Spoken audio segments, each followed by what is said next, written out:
اب وہ بیوی بول رہی ہے جو علم کے اندر ہے، دربار میں آئی اور آنے کے بعد اس نے ایک فصیح بڑی خطبہ دیا اور خطبہ شروع ہوا بسم اللہ الرحمن الرحیم. بھائی ظاہر ہے کہ مجھے پورا خطبہ تو نہیں سنانا، چند جملے عرض کرنے ہیں آپ کی خدمت میں. بسم اللہ الرحمن الرحیم. الحمد علامہ انعما والشکر علامہ الہما. حمد و شکر ہے اس اللہ کا، اس اللہ کی حمد ہے، اس اللہ کا شکر ہے کہ نعمت نبوت کے لیے اور نعمت وحی کے لیے ہمارے گھرانے کو منتخب کیا، کسی اور گھر کو منتخب نہیں کیا.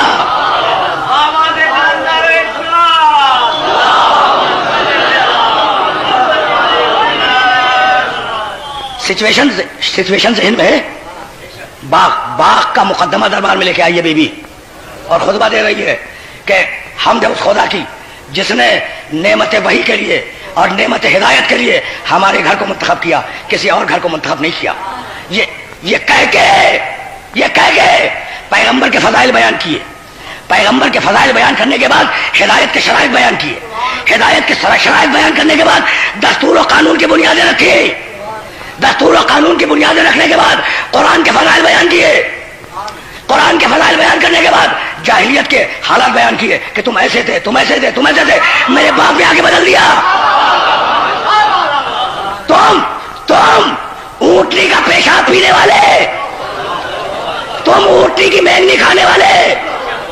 میرے باپ نے تمہیں انسان بنایا اور کسی کی مجال نہ ہوئی یہ کہنے کی کہ بی بی تم یہ کیا کہہ رہی ہو.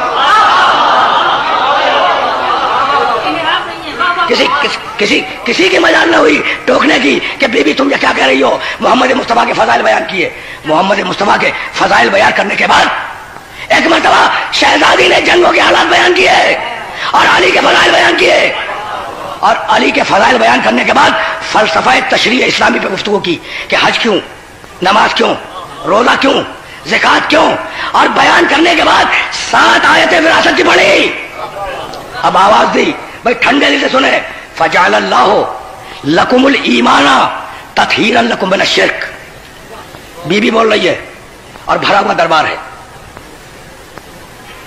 بھائی میں آپ کی توجہات خصوصیت سے اس منزل پہ مبذول کرانا چاہ رہا ہوں. بی بی جب آئی ہے نا تو ام ایمن کے شانے پہ ہاتھ رکھ کے آئی ہے.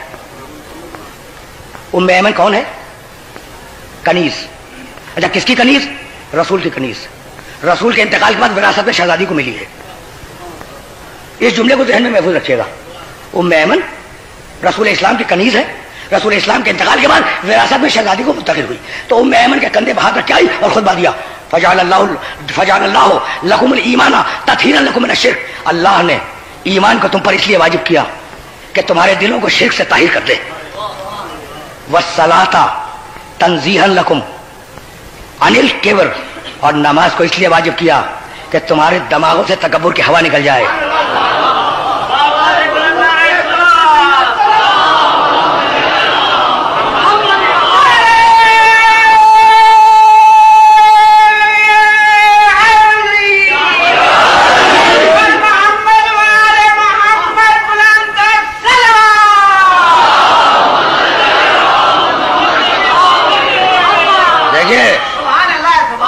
کس شان سے خطبہ دے رہی ہے بی بی.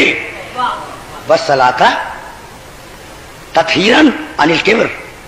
نماز کو اس لیے واجب کیا کہ تمہارے دماغوں سے تکبر کی ہوا نکل جائے. والصوم تثبیتا للاخلاص. اور روزے کو اس لیے واجب کیا کہ پتہ چل جائے کہ امر الہی کی اطاعت میں کون مخلص ہے کون مخلص نہیں ہے.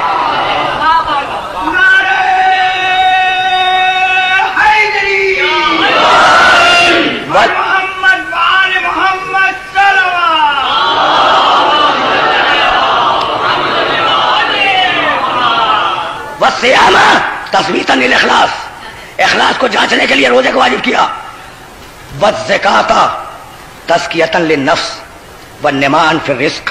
اور زکات کو اس لیے واجب کیا کہ تمہارے نفوس کا تزکیہ ہو جائے اور تمہارے رزق میں برکت عطا ہو. والحج تشعیدا للدین. اور حج کو اس لیے واجب کیا کہ جب لوگ مسلمان جمع ہو تو دین کا استحکام نگاہوں کے سامنے آ جائے.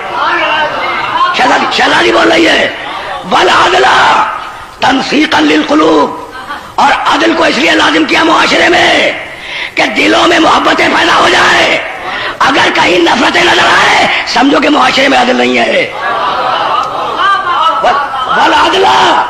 والعدل تنسیقا للقلوب. عدل کو اس لیے واجب کیا پروردگار نے کہ معاشرے میں محبتیں پیدا ہو جائیں. وطاعتنا نظاما للملہ. اور ہماری اطاعت کو اس لیے واجب کیا کہ امت میں ایک نظام پیدا ہو جائے. وامامتنا امانا من الفرقہ.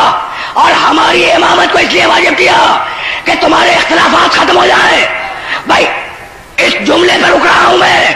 شہزادی بھرے دربار میں کہہ رہی ہے کہ اللہ نے ہماری امامت کو واجب کیا. بھرے دربار میں، بھائی دربار کی سچویشن ذہن میں ہے، صورتحال. بھرے دربار میں شہزادی کہہ رہی ہے کہ اللہ نے ہماری امامت کو واجب کیا، ہماری امامت کو واجب کیا. اور بھرے دربار میں کسی کی مجال یہ نہ ہوئی کہ شہزادی کو ٹوک کے کہتا کہ بی بی امام تو ہم بنا چکے ہیں.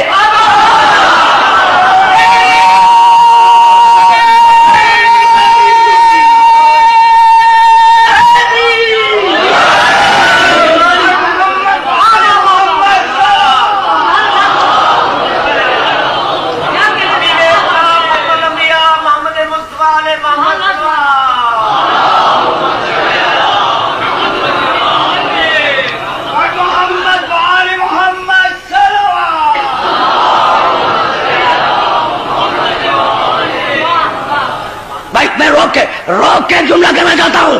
بھائی نماز شہود ہے، پڑھتے ہوئے آپ دیکھ سکتے ہیں، لیکن نماز کیوں واجب ہوئی؟ غیب ہے. میں نے بات کہہ دی. بھائی رکھا ہوا روزہ آپ دیکھ سکتے ہیں کہ روزہ رکھا ہوا ہے، لیکن روزہ کیوں واجب ہوا؟ یہ غیب ہے. تو بیوی کی نگاہ علم الہی کے غیب کو دیکھ رہی تھی اور بتلا رہی تھی. توجہ رہے، بتلا رہی تھی کہ بھائی روزہ اس لیے واجب ہوا، نماز اس لیے واجب ہوئی، حج اس لیے واجب ہوا، زکات اس لیے واجب ہوئی، عدل کو اس لیے واجب کیا گیا، ہماری اطاعت کو اس لیے واجب کیا گیا، اور ہماری امامت کو اس لیے واجب کیا گیا. تو جیسے ہی کہا کہ ہماری امامت کو واجب کیا گیا تو کوئی تو کہہ دیتا کہ بی بی تم یہ کیا کہہ رہی ہو، ہم امام تو بنا چکے. تو بھائی اب کچھ بات سمجھ میں آئی. شہزادی خرمے کے درختوں کا مطالبہ کرنے نہیں گئی تھی، یہی بتلانے گئی تھی کہ تمہارے بنائے ہوئے امام اور ہے، اس کے بنائے ہوئے امام اور ہے.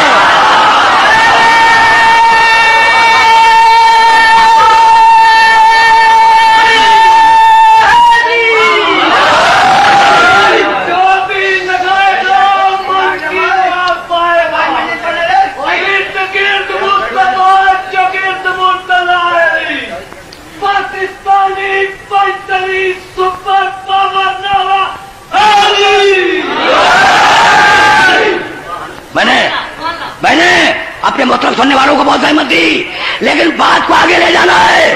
تشریح اسلامی کے فلسفے میں گفتگو کی، کر دی نا گفتگو. نماز یوں واجب ہوئی، روزہ یوں واجب ہوا. اور جب سب کہہ چکی تو ایک مرتبہ، بھائی توجہ رہے، ایک مرتبہ 7 آیتیں پڑھی وراثت کی جو قرآن میں ہے. للذکر مثل حظ الانثیین یرثنی ویرث من آل یعقوب. آیتوں پہ آیتیں پڑھ رہی ہیں، اور جب 7 آیتیں پڑھ لی وراثت کی تو حاکم کو مخاطب کر کے کہا کہ بھائی یہ کون سا فلسفہ ہے؟ اترث اباک ولا ارث ابی. تجھے تیرے باپ کی وراثت مل جائے، مجھے میرے باپ کی وراثت مل جائے.